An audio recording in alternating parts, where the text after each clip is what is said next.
What's up everyone? Alex here. If you don't have a Switch or you're just aching to play a game like Zelda, I want to share with you 7 JRPGs that play similarly to it. A Zelda-style game to me is one that features real-time combat and one that encourages exploration, discovery, and creation, and the games chosen here exemplify at least 2 of these qualities. I also want to quickly mention that David Vink and I are making companion videos on the same topic, and I'll have a link to his video at the end of this one. 3D Dot Game Heroes is a game that seems to have been lost to time, and yet serves as the perfect game to start off this list. 3D Dot Game Heroes is heavily inspired by the original Legend of Zelda, with elements borrowed from the Final Fantasy series. Just watching the gameplay alone, you can see where these 2 games intersect. The best parts of 3D Dot Game Heroes have everything to do with making light of itself and taking advantage of that knowledge to great effect. One of the reasons why the game is 3D, for example, is because the king of the land felt that sprites were a bit old-fashioned, so he decreed that the entire world be rendered in 3D instead. If you have a deep love for nostalgia and aren't afraid to poke fun at it, 3D Dot Game Heroes is perfect for you.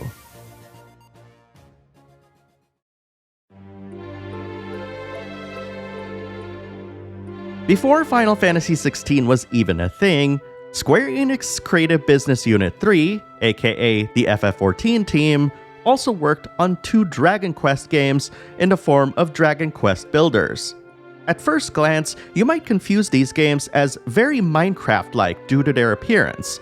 In reality, they serve as pseudo-sequels to Dragon Quests 1 and 2, which were originally released on the NES, hence why these games look the way they do. I'm highlighting Dragon Quest Builders 2 here because of all of the improvements it's had over the original game. While the action combat is definitely a departure from its traditional turn-based gameplay, Dragon Quest Builders offers an unprecedented level of creation when compared to other Zelda-likes.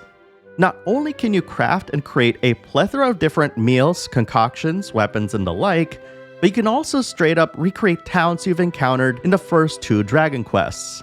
And given its 3D nature, you can even build them vertically, adding in a level of dimension not found in those games.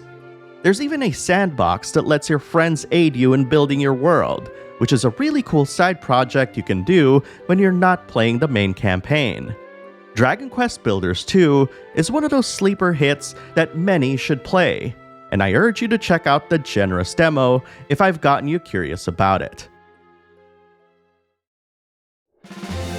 When I played the Trials of Mana remake that was released years ago, I instantly fell in love with it. Gone were the stamina meters that forced you to play its predecessor differently, turning the game into a Zelda-style action adventure. But that's not all. In addition to choosing your 2 other party members, which then determines whose endings and stories you'll get to experience, Trials of Mana also features a class tech tree that allows you to customize your character in interesting ways. And when you combine all of your party's builds, you can create some incredibly satisfying and devastating combinations that can make quick work of your foes. And what's so great about all of this too, is that the remake lovingly recreates the locations found in the original Trials of Mana, which, by the way, you can play in the Collection of Mana and features multiplayer, much like Secret of Mana before it.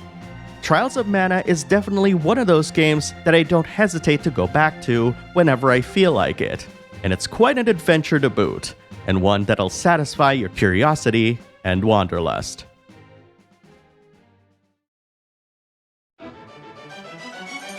Selling Alundra probably falls into my list of biggest gaming regrets, because in an age when PlayStation didn't have any Zelda-style games to speak of, this was the game that delivered on that experience. This was also the time that I shifted from being an all-Nintendo console kid to the edgier disc-based PlayStation, missing out on all of the 64 goodness at launch. But that's okay, because Alundra featured a narratively rich storyline, especially when compared to Zelda, which was quite a surprise at the time. What separates it from your typical collect X number of things and defeat Y is your ability to enter people's dreams in order to save them. This, of course, makes you feel for the folks that you're saving, drawing you even closer to its characters. Top that off with some fairly challenging boss encounters and puzzles, and it's not hard to see why Alundra became an instant classic.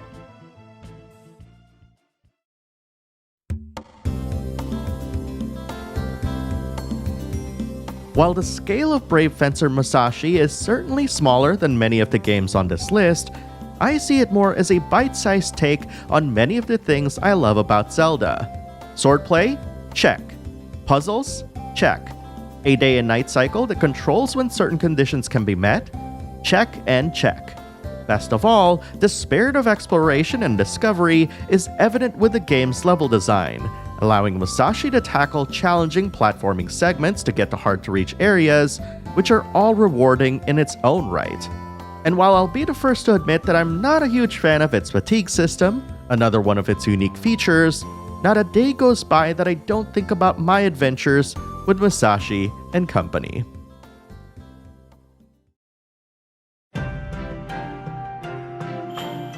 When I picked up a copy of Okami many years ago, I knew that I was in for something special. While not as mechanics heavy as many of the JRPGs featured in this list, what Okami brings to the table is an intimate understanding of what makes Zelda such an enjoyable series. The sense of wonder, awe, and discovery that you'll feel when playing the game. Its painterly art style, mixed in with the ability to play around with a calligraphy brush to highlight elements of the picture to magically wake things up, brings me sheer joy every single time I play with the game. It's a world that I wouldn't mind inhabiting, and the kinds of adventures I've had with Amaterasu are definitely worth experiencing all over again. Okami is perhaps the closest out of this entire list to really embodying what a Zelda game is to me. And if you haven't played it yet, I urge you to check this game out.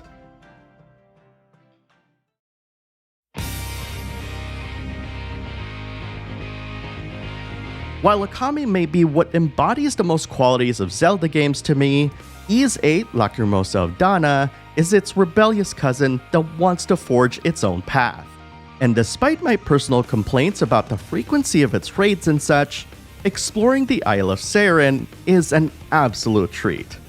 Much like many Ys games before, Adol Kristen's ship sinks into the ocean, scattering all of its passengers and crew across the vast Isle of Saren, a cursed island where shipwrecks happen all too frequently.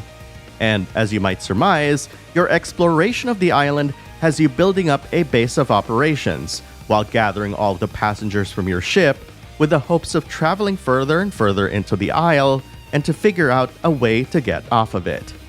Ys 8's action is fast-paced and party-based, allowing you to execute exciting timed dodge rolls, slowing down time, and unleashing magnificent super attacks that deal huge amounts of damage to your enemies. Featuring a fairly deep crafting system, the ability to build up your base, and a vast island to explore. And Ys 8 is not only my favorite game in the series, but one that absolutely embodies a side of Zelda games that harken back to the simple times, one where action and adventure got you very, very far. There are plenty more JRPGs that play like Zelda out there, and David Vink has a list of 7 more games that you might want to check out. Click on the video up top to head on over and see his list. And speaking of, I've been thinking about replaying some JRPGs lately, and I recently talked about 10 games that I want to replay. Click on the bottom video to watch it. Thanks for watching, and I'll see you in the next video.